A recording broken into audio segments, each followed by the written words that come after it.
Egunon, 30 de julio de 1980, 30 de julio de 2020. 40 años han pasado desde que la Knesset, el Parlamento de Israel, pasó una normativa, una ley, por la que Jerusalén se convertía en la capital del Estado de Israel. Se dirá, por ejemplo, como ejemplo, Nicosia o Berlín. Nicosia es la capital de la República de Chipre y está dividida actualmente, todavía. ¿Por qué está dividida? Pues porque en el año 1974 los turcos invadieron la isla preveyendo la gnosis, la unión de Chipre con Grecia, que era lo que querían evitar los turcos, que siempre están con la mosca en la oreja de que les puedan atacar. Y hoy sigue siendo una capital dividida. La parte sur es la capital de Chipre. Berlín era la capital de la República Democrática Alemana desde el año 49 hasta el año 89, durante 40 años. Y en cambio la Alemania Occidental tenía en capital a Bonn, la ciudad de Beethoven. ¿Por qué? Pues porque en el año 48, previamente a la constitución de ambas repúblicas alemanas, se produce el puente aéreo porque el tío Stalin, tío José, estrangula la ciudad de Berlín Occidental para tratar de que se rinda y unificar la ciudad de Berlín en torno a Berlín Este, capital de la futura República Democrática Alemana. Pero cuando cae el Imperio Soviético y cuando cae el muro, en el año 89, el 9 de noviembre, entre el año 89 y el 90, cuál fue la disolución de la República Democrática Alemana, y se produce por tanto la reunificación no solamente de Alemania, sino de la ciudad de Berlín. Y a partir de ese momento, la reunificada República Federal de Alemania retoma su capitalidad unificada en Berlín. ¿Qué sucede con esta circunstancia y cómo podemos compararla con Jerusalén? Jerusalén es históricamente, desde los tiempos de Salomón, de Moisés y de Abraham, la capital histórica de los reinos de Israel y por tanto es una ciudad importantísima para el corazón del pueblo de Israel, cosa que no se puede decir del Imperio Otomano, que fue la fundamental metrópoli hasta que acaba el mandato del Imperio Británico, del mandato de la Sociedad de Naciones. Durante el siglo XVIII y el siglo XIX, Jerusalén no era una ciudad importante dentro del Imperio Otomano, era una ciudad de provincias que estaba relegada al aspecto teológico y cultural, en el que vivían judíos, sí, porque habrá gente ahora que diga que no vivían. Sí, había gente de estos de los ricitos ortodoxos que estaban en la Torá y en el pensamiento a Dios y orando y rezando. Con lo cual tenemos unas circunstancias en las que en el corazón del judaísmo y después con el surgimiento con Theodor Herzl del sionismo, es corazón vivo de la raíz del sionismo, la capitalidad de Jerusalén como elemento nuclear de ese el año que viene en Jerusalén, que era incluso mantras en canciones y poemas. Por tanto, cuando se produce la liberación en el año 67, en la Guerra de los 6 días, en la que Kucinarkis, Isaac Rabin y Moshe Dayan, en esa histórica foto, entran en el Jerusalén antiguo, es el momento de la liberación y todo el mundo diría, bueno, ya se ha reunificado la ciudad de Jerusalén, esta es la capital de Israel. Y hay que esperar desde el año 67 hasta el año 80, por tanto 13 años, para que la Knesset, el Parlamento de Israel, tenga la valentía y el valor de poner blanco sobre negro las circunstancias de lo que debía de ser el futuro de Israel, como dice la reciente campaña turística, dos ciudades, Tel Aviv y Jerusalén, unidas por un vínculo que son las mayores y más importantes ciudades del Estado de Israel. Pero solamente hay una capital y esa capital es Jerusalén, como ha reconocido el señor Donald Trump en su mandato. Esperemos, por otro lado, que sea de 4 años, pero esto es un aspecto diferente como miembro del Partido Demócrata de los Estados Unidos. El presidente de Estados Unidos en el año 80, cuando se produce todo esto, el señor Carter,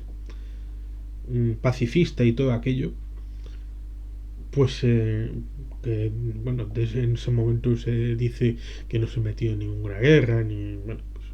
como curiosamente dicen de señor Trump, dicen que es un pacifista, que no ha metido en ninguna guerra nueva, que su expediente está en blanco en esto del belicismo.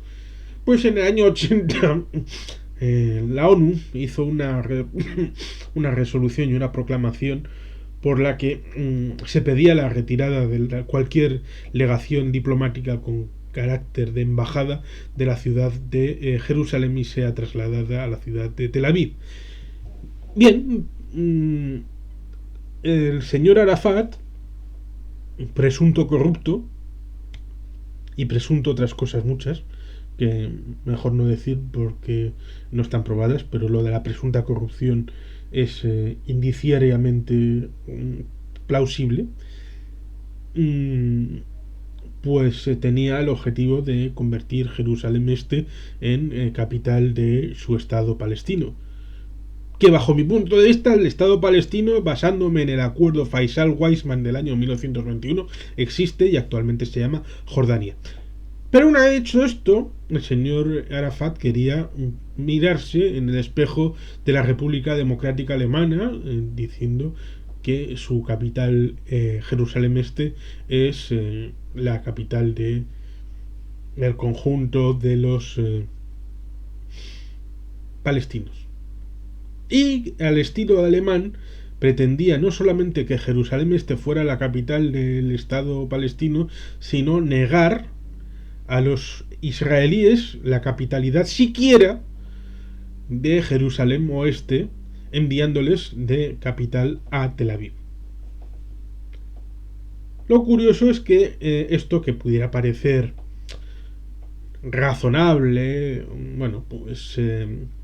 seguía siendo objeto de esta cancioncilla y soniquete de From the river to the sea, Palestine will be free. Desde el río Jordán hasta el mar Mediterráneo, Palestina será libre. Es decir,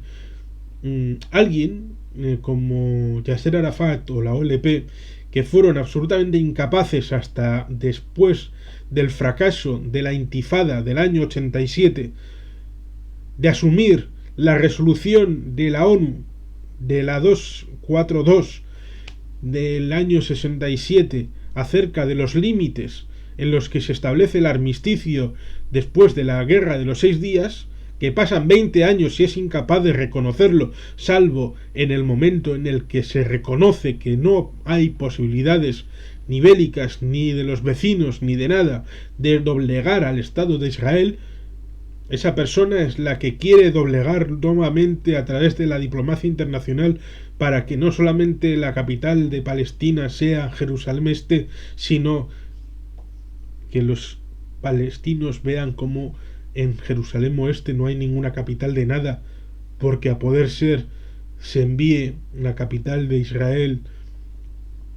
a Tel Aviv, y si pudiera ser que se envíe a Boston o a Salt Lake City. ¿Ese es el mundo en el que se quiere mover la diplomacia? No.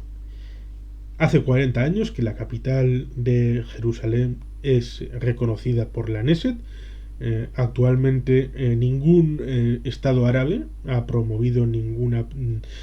propuesta más allá de lo verbal y circunstancial acerca de contrariar la circunstancia de que Jerusalén no solamente es la capital de Israel, sino que se puede poner libremente cualquier embajada en la ciudad capital de Jerusalén, capital de Israel. El único que protestó algo fue el señor Erdogan, que no es árabe. Turquía no es un país árabe, es un país musulmán, es cierto, como por ejemplo Irán no es un país árabe, es un país musulmán. Indonesia no es un país árabe, es un país musulmán. Una presunta solidaridad, que como el Guadiana, Turquía, hay momentos en los que es muy amigui de Israel y otros momentos en los que no son nada amiguis. Pero esa circunstancia pues le dio la oportunidad de salir en los medios como supuesto defensor del Estado de Israel, del Estado palestino frente a Israel. Actualmente Israel está de moda en los países africanos, la relación es inmejorable con los países asiáticos e incluso musulmanes del Golfo, como se puede ver en muchos vídeos que ha hecho el canal VisualPolitik y en otros ámbitos. Y por tanto, en este 40 aniversario de la ley del año 1980, 40 años de la ley que pone negro sobre blanco la capitalidad de Israel en Jerusalén, es un motivo de satisfacción, de celebración, de la normalización de una capitalidad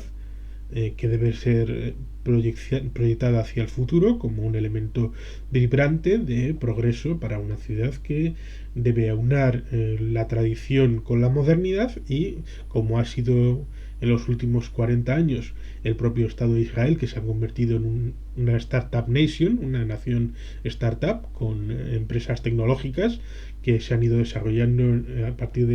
de cambios estructurales que se produjeron en los años 80, pero que han derivado en resultados positivos para una industria competitiva. Es el segundo país en el Nasdaq, en el índice tecnológico de Nueva York, con mayores empresas cotizantes y bueno, tiene participación en empresas como YouTube, Facebook y un montón de etcétera, con lo cual se puede decir que es un país que ha generado oportunidades en el sector tecnológico. Pues esa maravilla de transformación en estos 40 años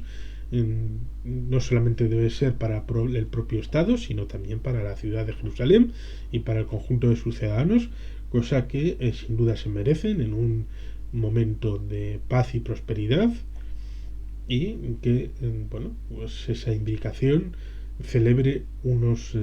futuros años en los que la proyección sea en positivo, en